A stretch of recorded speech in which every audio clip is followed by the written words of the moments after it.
오늘 말씀은 고린도전서 16장 13절에서 24절입니다. 키워드는 마지막 권면, 스데바나의 집, 사랑의 전사들입니다.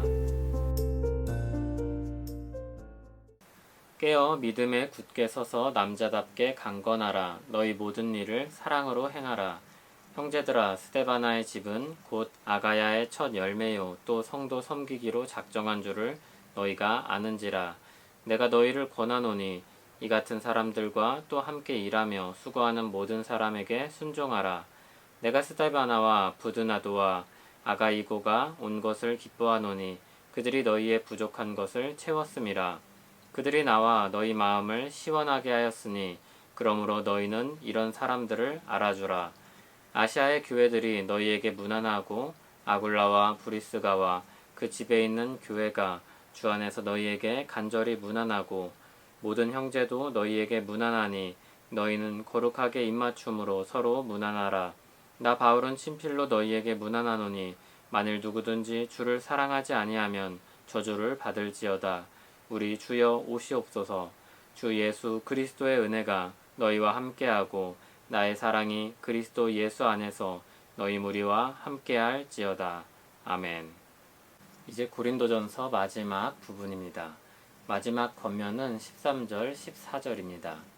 앞에 모든 내용을 포괄하는 요약적인 권면이라고 할 수 있습니다. 13절엔 4개의 명령이 나옵니다. 깨어라, 믿음에 굳게 서라, 남자다워라, 강건하라. 교회는 파수꾼처럼 깨어 있어야 합니다. 마치 불침번을 서듯이 영적 전투를 위해 느슨해져서는 안 됩니다. 적군은 새벽에 깊은 잠에 빠졌을 때 갑자기 들이닥칠 것입니다. 교회는 믿음에 굳게 서야 합니다. 진리 위에 그리스도의 터 위에 설 때 흔들리지 않을 것입니다. 믿음 위에 굳게 서기 위해서는 진리의 말씀을 잘 배우고 믿어야 합니다.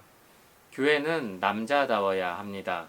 여기서 부각되는 남자다움은 당당함이나 용기일 것입니다. 믿음으로 세상에 살기 위해서 필요한 마음가짐입니다. 믿음으로 살려고 할 때 부딪힘이 생기기 때문입니다. 교회는 강건해야 합니다. 강건하라는 말은 수동태로 쓰여 있습니다. 그래서 더 정확히 말하면 강건하게 되라는 뜻입니다. 누군가에 의해서 강해지라는 것입니다. 누구에게서이겠습니까? 교회는 하나님이 주시는 능력으로 강해져야 합니다. 14절에 한 가지 명령이 더 나옵니다. 모든 일을 사랑으로 행하라. 이 모든 것 위에 사랑을 더하라는 말씀과 같습니다. 앞에서 말한 덕목들은 싸움에 임하는 전사와 같은 모습입니다.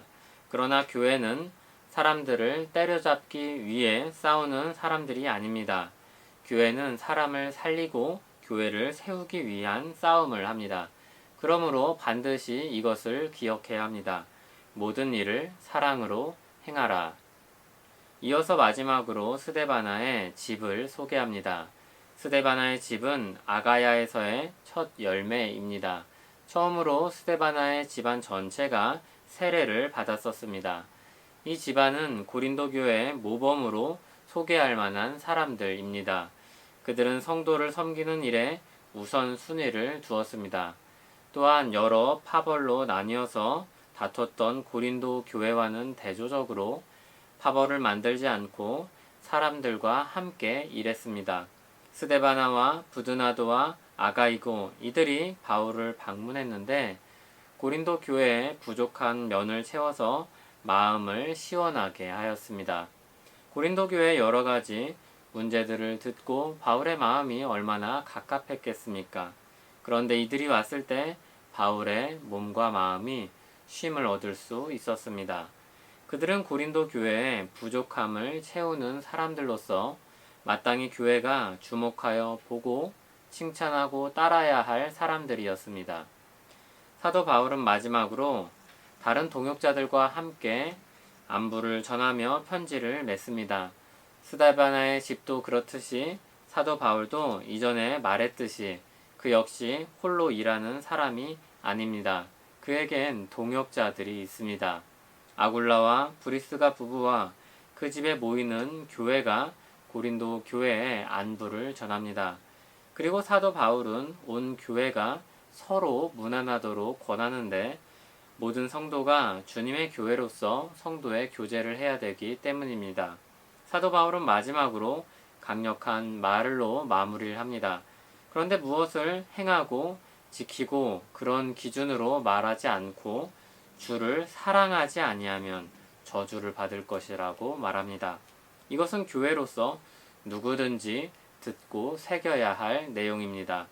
주의 재림을 믿고 바라고 기다리는 사람으로서 또한 교회를 권하는 자로서 우리가 많이 들었던 마라나타라는 표현을 써서 우리 주여 오시옵소서라고 사도 바울은 말합니다. 바울은 은혜를 구하고 사랑의 권면을 마칩니다.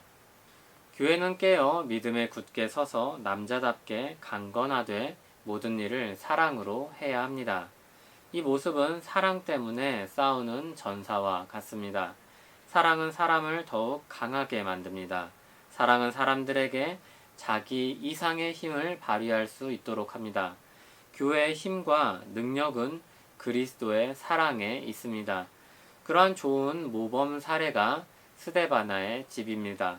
어느 교회나 많지는 않더라도 이와 같은 사람들을 찾을 수 있습니다. 우리는 그들을 주목하여 보고 자신의 신앙을 위한 모범으로 삼아야 합니다.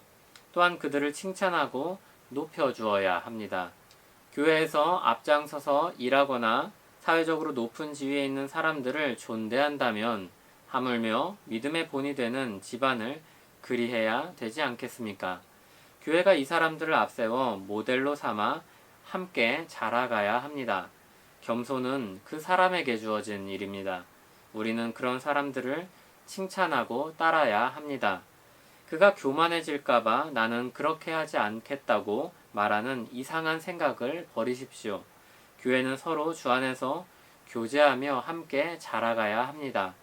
그리스도의 은혜와 사랑으로 묶인 교회를 몇 가지 사례를 통해서 살펴보았습니다. 나의 교회, 내가 속한 교회는 어떻습니까? 거기서 나는 어떤 성도로 서 있습니까? 기도하겠습니다. 하나님 아버지, 예수 그리스도의 놀라운 은혜와 사랑으로 주님의 교회가 세워졌습니다. 우리가 그 안에 속한 사람들이 되었습니다. 너무나도 큰 은혜와 사랑을 받았는데 우리 현실은 주님이 주신 은혜와 사랑에서 멀리만 있는 것 같습니다. 그러나 깨어 믿음에 굳게 서서 남자답게 강건하길 원합니다. 주께서 우리에게 주신 은혜대로 모든 일을 사랑으로 하고자 합니다. 우리 주여 오시옵소서. 예수님 이름으로 기도합니다. 아멘.